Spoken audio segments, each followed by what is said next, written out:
They told me to be more like him, but then they gave him everything I bled for and left me to clean up his mess. I was born 2 years after Arian, and from the moment I opened my eyes, I was already running behind. From his first steps, his first words, to his first school award, every little thing he did was celebrated like a national festival. Amma would call the neighbors to show them his drawing, a mess of crayon swirls, and Baba would drive half an hour just to buy him that red toy truck he pointed at once. When I scribbled my name for the first time, Amma didn't even look up from chopping onions. They say parents love all children equally. What a comfortable lie that is. I learned young that love in our house had conditions. And those conditions always wore Arian's face. He had a grin that could get away with anything. He'd sneak out of the house, come back at 3 a.m., and somehow turn the scolding into a joke by breakfast.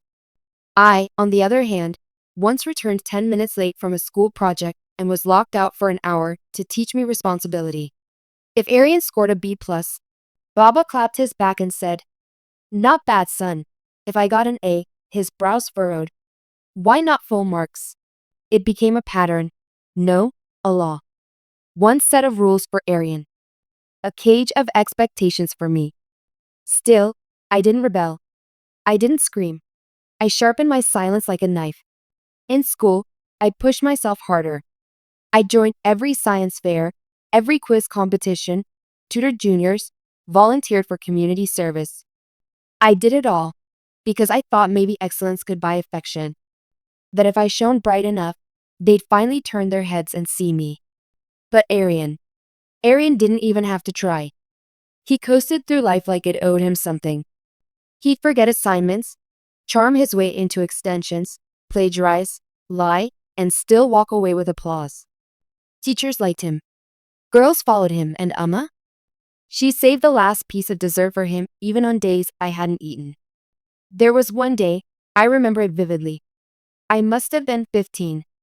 I had just won a regional science competition, came home beaming with a trophy clutched tight like it might vanish. I walked into the living room ready to share my joy, only to find everyone in tears. Not for joy, but because Arian had flunked his math paper and Baba had yelled at him. Amma was holding his face, weeping like he'd been stabbed, and Baba was pacing in guilt, muttering that he was too harsh. And me? I just stood there with that trophy in my hand, and no one even noticed. I placed it on the shelf beside the TV. The next morning, it was gone, replaced by Arian's cricket medal from 3 years ago. My trophy? In a box in the attic, I later discovered, gathering dust next to old Diwali decorations. When Baba had his first mild heart attack, Arian was off in Murray with his girlfriend. I was the one who carried him down 3 flights of stairs, called the ambulance, stayed 3 nights straight in the hospital room, reading out his reports, making sure the nurses followed every instruction. Arian arrived on the 4th day in sunglasses, smelling like cologne and recklessness. Amma broke down the moment she saw him, not out of anger, but relief. She held his hand and cried, "Everything's okay now, Beta. You're here." I was right there, beside Baba's oxygen tank.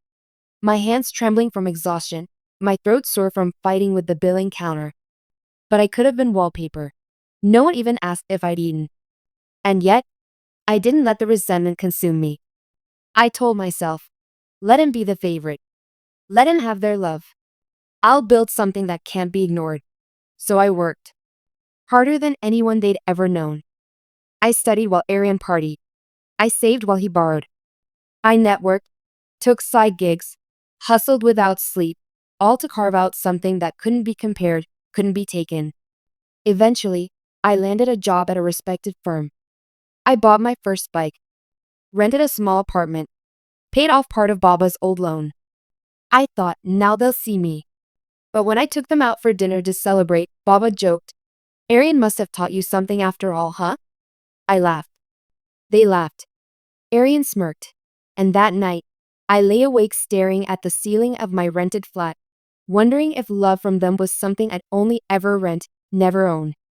But even through all that, I never hated Arian. I envied him. I judged him. But I still hoped he'd protect me like a big brother should. That underneath that golden mask, there was a heart that cared for me, even just a little. I couldn't have been more wrong. Because all this time, Arian wasn't just basking in the light.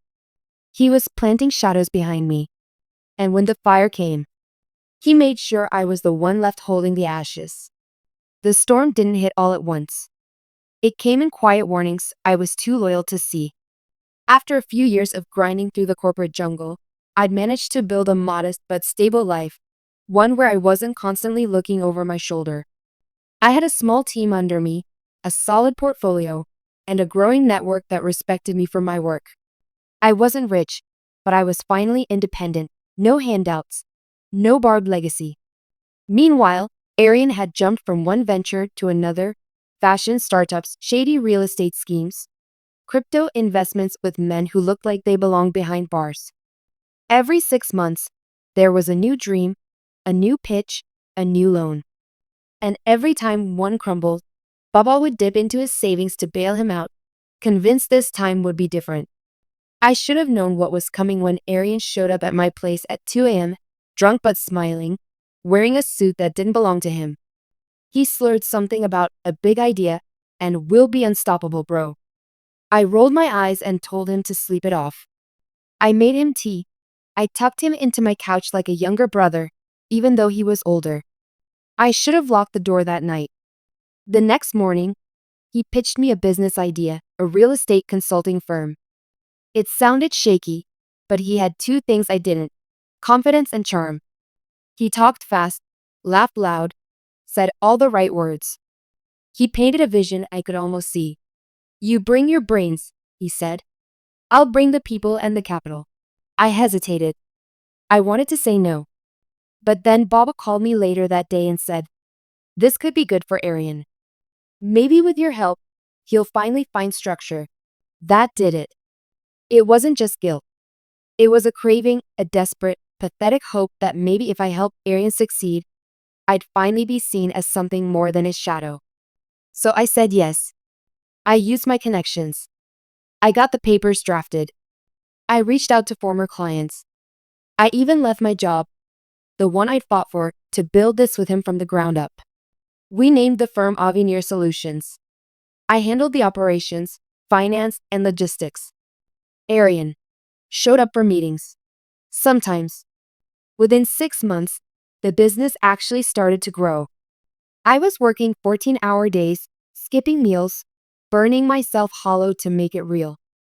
Arian, on the other hand, was posting selfies at rooftop parties, attending networking retreats in Dubai, and showing up just long enough to shake hands with investors I had secured through my sweat.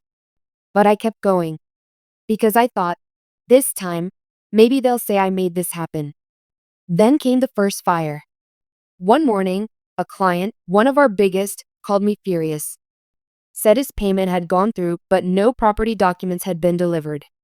I checked the back end, and sure enough, the deal was never finalized. But the money? It had been withdrawn. By Arian. I confronted him that night. He laughed it off. Bro, it's a short-term shuffle. I'll cover it in a week. When I demanded full transparency, he got defensive. Why don't you trust me? He barked. After everything I've done for you. Done for me? I should have walked out then. But I didn't. I tried to fix it. I met the client personally, offered discounts, delayed my own salary to keep him on board. I covered for Arian like I always had. But the cracks were widening. Unfiled tax documents. Fake receipts. Missing invoices. It was like chasing ghosts through a burning house. I started losing sleep, developing chest pain, waking up to cold sweats and dread. But when I told Baba about it, his response was chilling. Arian is trying. Don't ruin it with your negativity.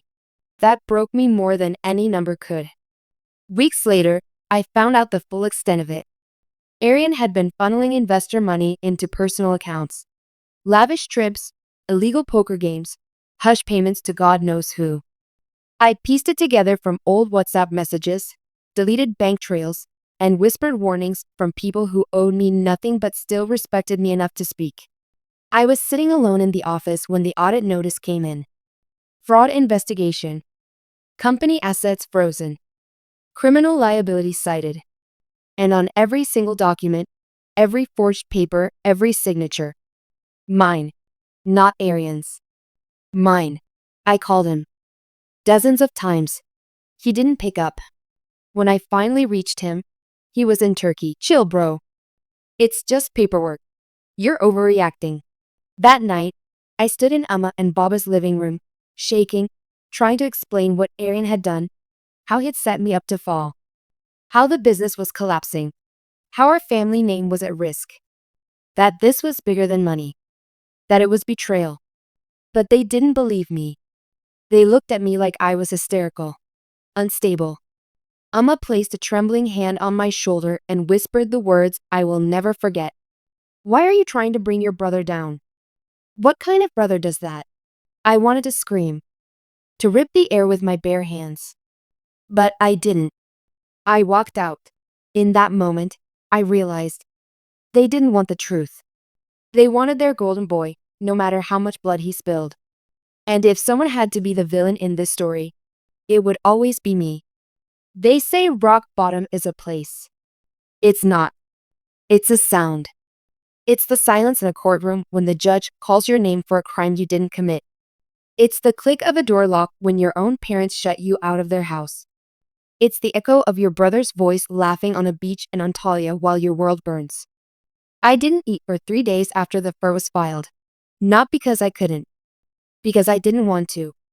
I sat on the tiled floor of my now empty office, surrounded by shredded papers and unpaid bills. The firm was gone. My bank accounts frozen. My name smeared across local business forums. I was being called everything: fraudster, con man, cheat. The worst part? I couldn't even prove I was innocent. Arian had been careful, calculated, in his chaotic way. I found out he'd been forwarding documents to himself from my email, forging digital approvals, even bribing one of our ex-employees to keep quiet. The few friends I had in the industry distanced themselves. We're sorry, man, but you're radioactive right now. I didn't blame them. I remember walking through a market one afternoon, trying to buy basic groceries with the little cash I had left. A shopkeeper I knew refused to take my money. You're that guy, aren't you? The scammer? I left the eggs and walked out. That night, I sat on the rooftop of my building, knees curled to my chest, my back against the water tank. For a long time, I stared at the streetlights flickering below, wondering if the fall would be quick. Would I feel pain? Or would it be a blur, like everything else had been? But I didn't jump. Not because I was brave. Not because I believed things would get better. I didn't jump because Arian hadn't won yet. He'd taken my money, my name, my family's love, but he hadn't taken me. Not the part that knew how to survive in the shadows. Not the part that had been training to be invisible his whole life. He hadn't taken my memory. And memory can be dangerous when sharpened. The next morning, I did something I hadn't done in years. I went back to our old home. I didn't ring the bell. I still had the spare key hidden behind the broken tile in the garden. They'd never changed it. Why would they? Arians still had their trust. They only feared betrayal from people like me, the unloved ones. The house smelled the same, sandalwood and guilt. Amma's shawl was draped on the couch. Baba's reading glasses on the table, but what hit me most was the family photo on the wall. 4 faces. One lie. Me, standing beside Arian, smiling like I belonged. I went straight to the study. Baba's documents were always in the second drawer, bottom left. His safe code hadn't changed. Arian's birthday. Inside, I found it. The power of attorney papers Arian had guilt-tripped him into signing. The business shares. The transfers. Everything. But there was more.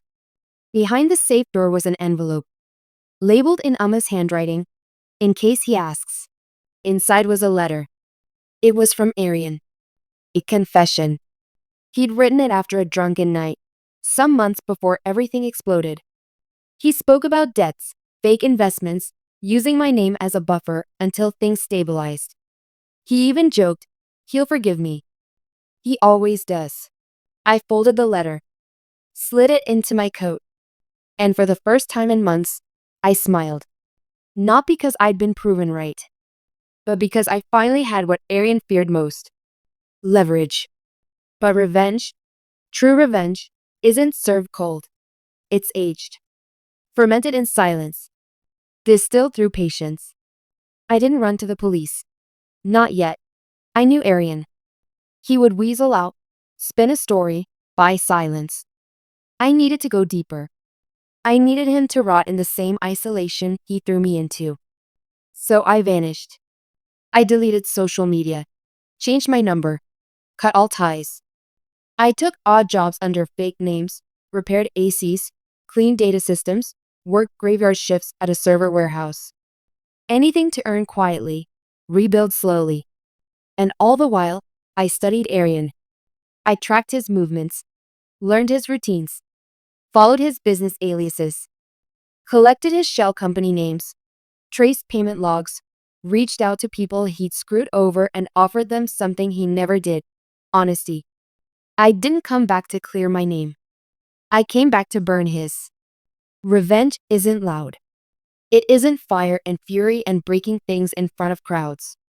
No, real revenge is quiet, precise, like the snip of surgical scissors just before the bleeding starts. And it begins with knowing exactly where to cut. I spent 6 months in the dark, gathering light, watching Arian build his empire on a foundation of lies, his lies and mine. Because in the public eye, he was still the co-founder of a disrupted real estate firm that overcame controversy. He even did interviews, called the past a misunderstanding, hinted that I'd had emotional instability, but was now on a spiritual sabbatical. I watched every one of those clips. And I waited. I built fake accounts, contacted disgruntled clients, turned their frustration into coordination. I leaked pieces of Arian's past through anonymous tips to journalists, small things at first. Old forged deeds, duplicate contracts, false endorsements. The media loves cracks in perfect masks. Soon, Arian's name began popping up in Reddit threads, Telegram exposes, dark web chatter. Nothing legally damning yet, but enough to get attention. Enough to make investors uneasy. That's when I contacted Zara. Zara Ahmed had been one of Arian's early partners, smart, fearless, and famously screwed over by him when he stole her pitch deck and launched it as his own. She'd been blackballed after threatening legal action. I found her in Karachi, running a tiny digital consulting outfit, almost forgotten. I sent her an email. You want closure? I want justice. I have everything.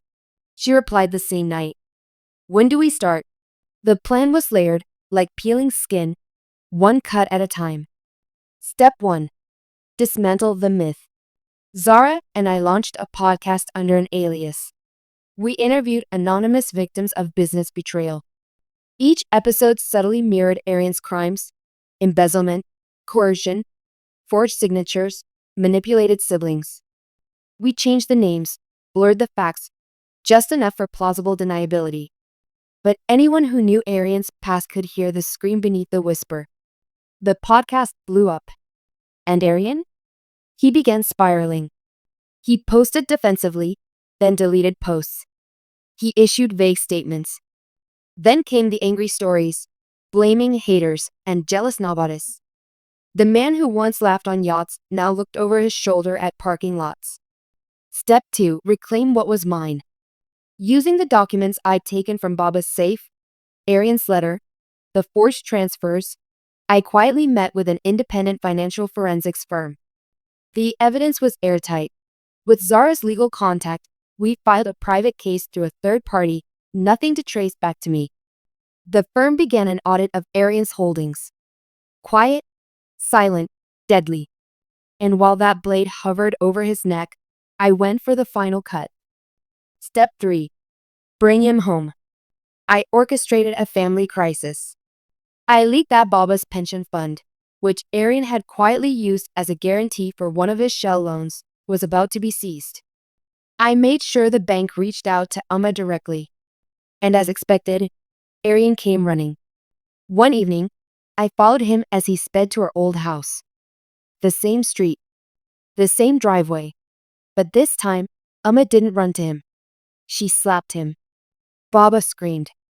Arian fell to his knees, not in guilt, but in panic. He begged. He blamed the economy, called it a technical error. And that's when Zara walked in. With a letter. An official court notice of pending legal action. Fraud. Misuse of POA. Criminal breach of fiduciary duty. Arian's face collapsed. He looked around that room, at the parents who once worshipped him, at the lawyer who once admired him, and at the shadows in the hall where I stood silently. Just close enough for him to feel me. He knew. He looked up. "Is this you?" he whispered, barely audible. I didn't respond. I didn't need to. For once in his life, he didn't have words. And I had everything. They told me to be more like him. But then they gave him everything I bled for and left me to clean up his mess. And I did. I cleaned it up piece by piece. Scrubbed the blood from the ledger. Washed the lies off my name. Burned down the empire he built on my back. But what they never warned me about was how even ashes can bite. 2 months after Arian's downfall, the media circus began to die. The news cycle moved on. The investors went silent. He had been blacklisted, legally buried, reputation incinerated. I never once stepped forward. Never claimed victory. Never needed to. The silence of my name was louder than any headline. I moved to a new city. Quiet place. By the sea. Took a job under a different name in a small legal tech firm. Nothing glamorous. Just peaceful. Sometimes, I even smiled. Amma called once. Just once. She didn't say sorry. She didn't have to. She just asked, "Are you okay?" And for the first time in years, I didn't lie when I said, "I will be." I thought that was the end. But revenge is never really the end. It's a cycle. A curse passed down like a family heirloom. And sometimes, the ghosts you raise come home wearing your face. It started with a message. Anonymous. No name. Just, "You're not the only one he lied to." I ignored it. But then came another. "I have a child. Arian's. He promised marriage." Disappeared. Then another. "I was 17 when he took my money." Then another.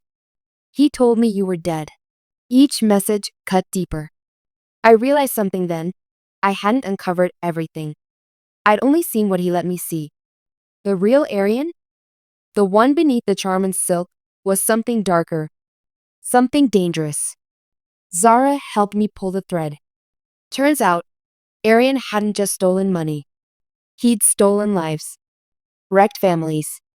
Left a trail of women, fake investments, debts under fake names. Some of them were too scared to speak. One of them had disappeared. Gone. Vanished 3 years ago. The last person she was seen with? Arian. And suddenly, the victory turned sour. I went back to the old house. One last time. Baba was thinner. Tired. A man hollowed out by the weight of who he raised. He didn't argue when I entered. He just looked at me and asked, "What else did we miss?" I said nothing, because I knew what came next would destroy him. I found Arian 2 weeks later. He was in a private rehab facility in the hills. Quiet, expensive. Funded by the last of Amma's jewelry. When I entered the visitor room, he didn't look surprised. Just tired.